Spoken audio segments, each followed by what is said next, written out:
Sialkot incident جو ہوا تھا سری لنکن والا، اس کے اوپر میری تفصیلی ویڈیو آئی تھی. اس واقعے کے بعد ہم لوگ یہ ایکسپیکٹ کر رہے تھے کہ ہمارے پرائم منسٹر صاحب نے اس کا نوٹس لے لیا ہے، آئندہ اس طرح کا کوئی واقعہ نہیں ہوگا.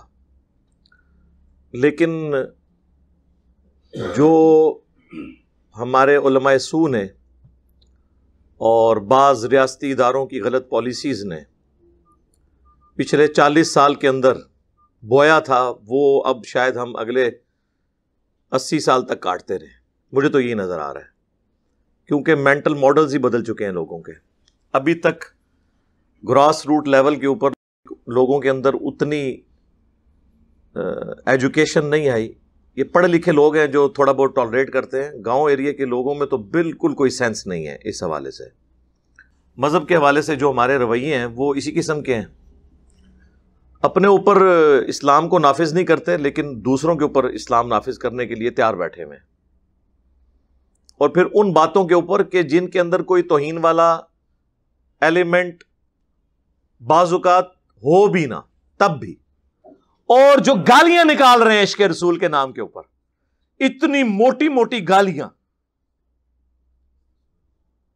ظاہر ہے جی، جب آپ کے علماء نے ٹوکوں کے اوپر لبیک یا رسول اللہ لکھا ہو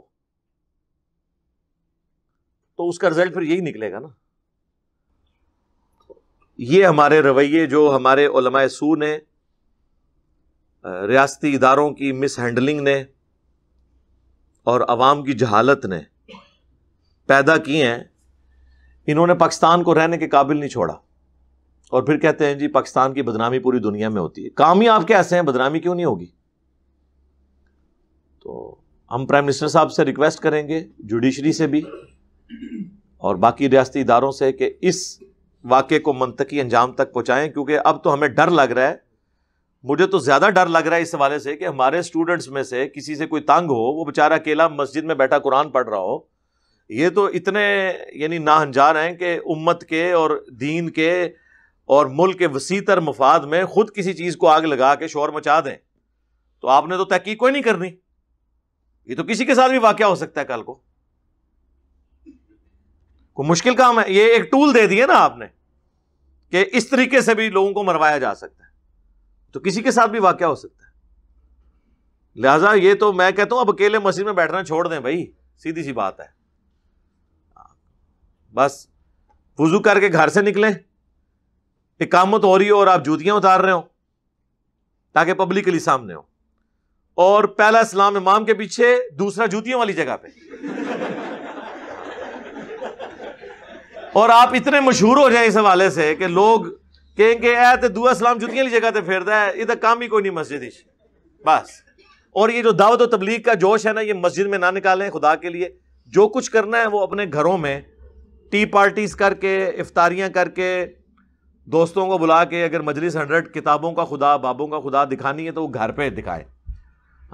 مسجد میں تبلیغ کرنے کی ضرورت نہیں ہے. مسجدیں ان کے قلعے بنے ہوئے ہیں، بس اس کو بس اسی لیول تک رکھیں کہ بس نماز پڑھی. اور ویسے بھی سنتیں گھر پڑھنا افضل ہے. بخاری مسلم دونوں میں حدیث ہے کہ مرد کی سب سے افضل نماز وہ ہے جو وہ فرض نماز کے علاوہ جو اپنے گھر میں پڑھتا ہے.